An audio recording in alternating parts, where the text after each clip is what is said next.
Are you ready to be in top form? You're about to enjoy and be transformed by some killer life and business hacks that we've designed to improve everything from your marketing and management to your fitness, health, lifestyle, and even your travel. You're going to be looking good. Come and get it.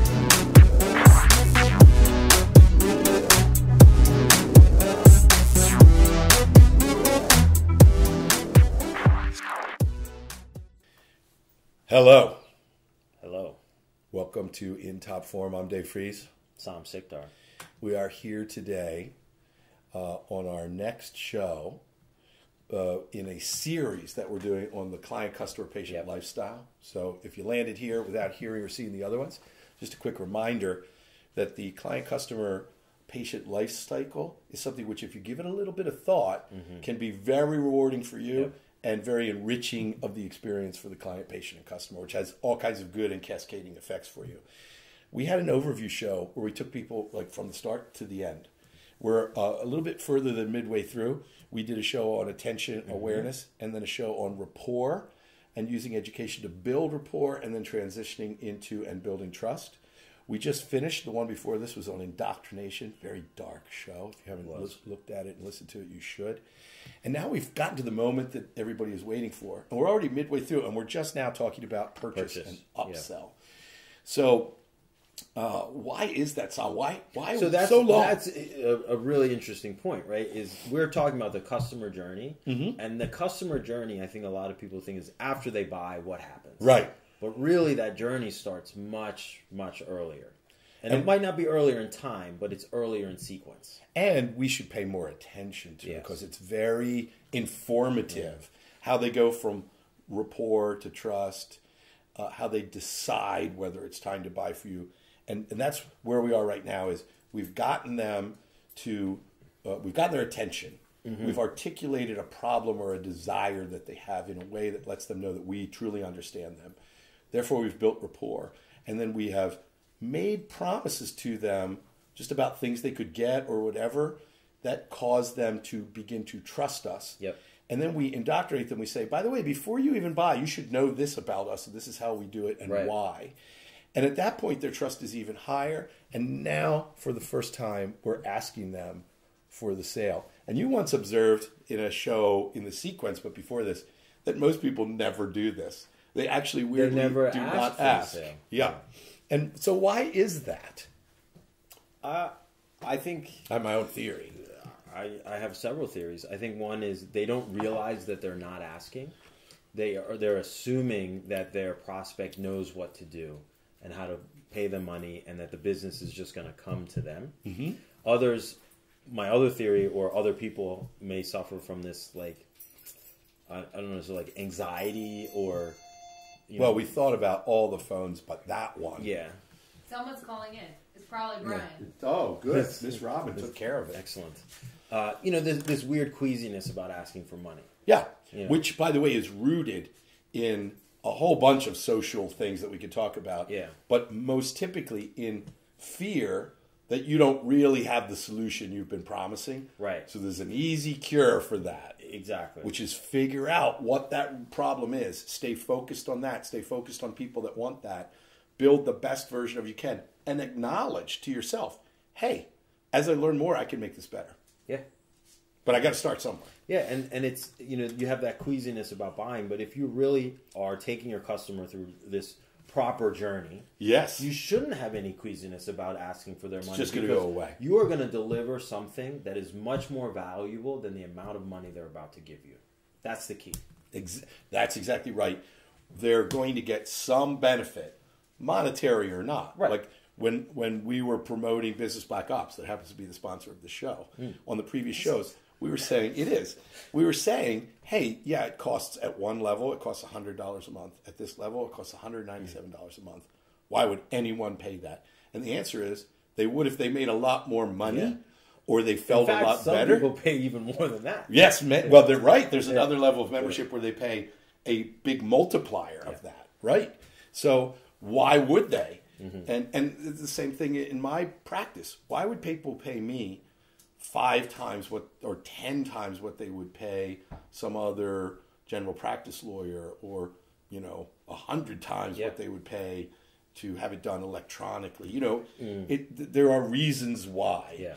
But you need to be comfortable with those, and taking people through this process that we're talking about kind of makes that go away.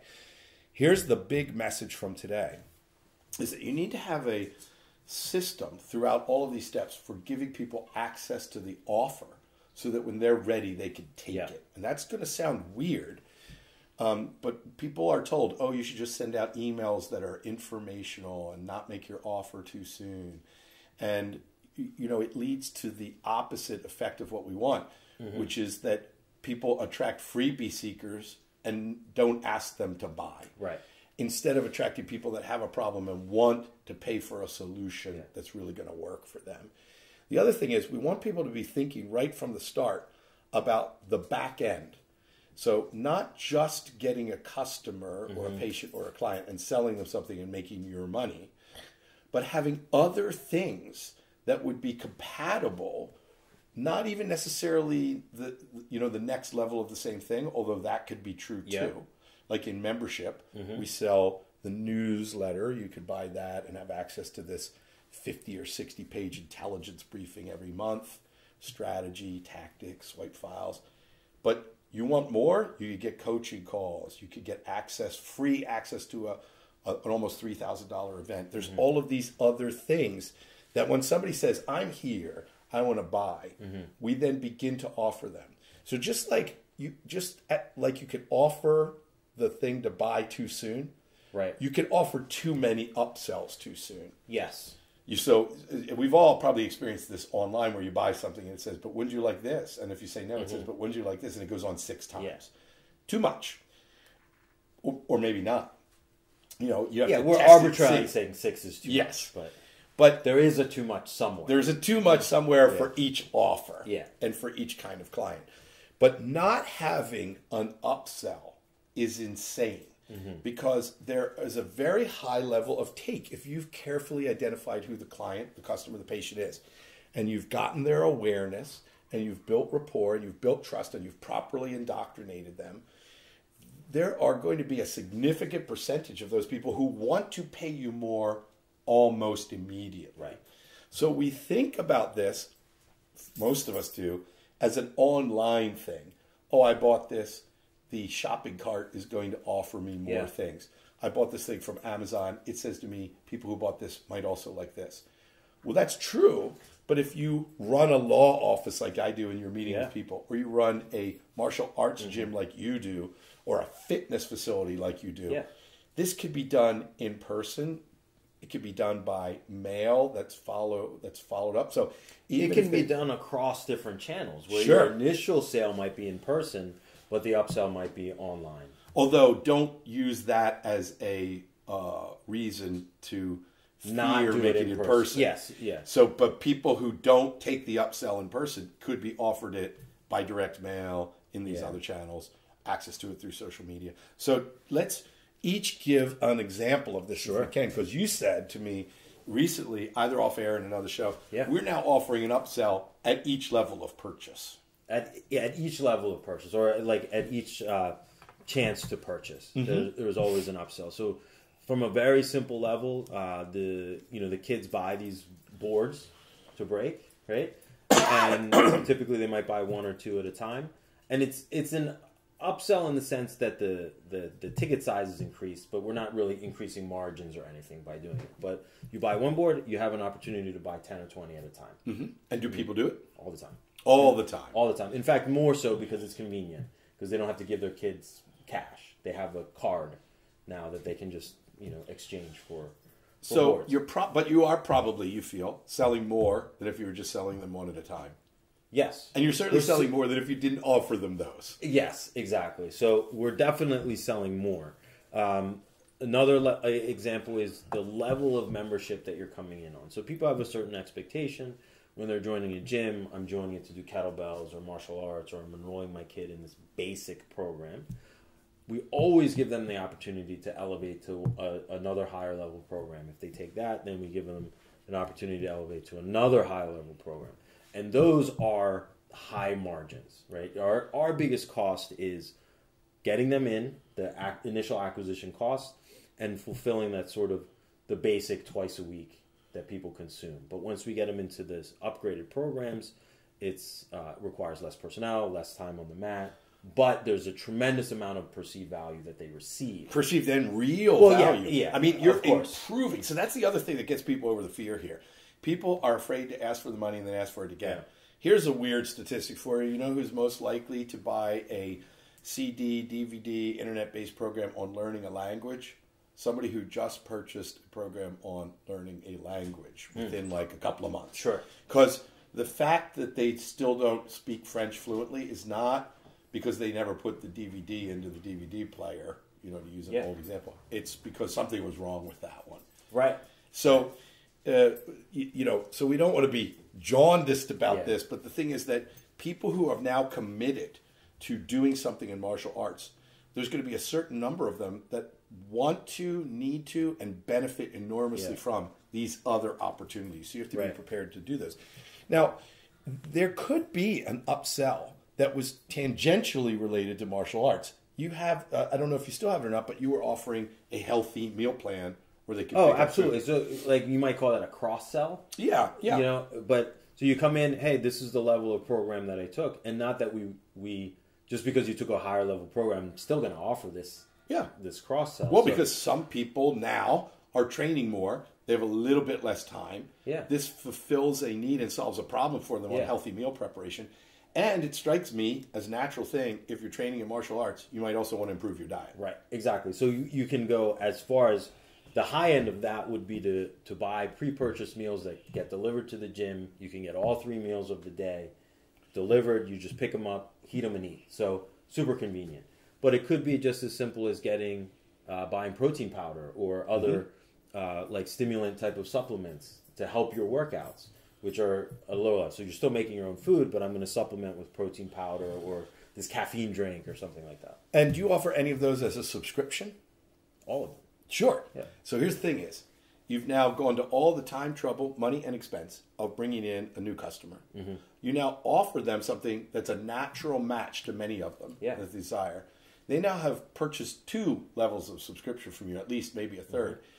And in subscription, we're going to get to something in a little bit in the next show on retention, because the longer you retain them for this relatively the same amount of money, because you either you exceed their expectations or surprise them with something or continuously deliver on what you promised them, the more valuable those multiple subscribers are to you. Absolutely.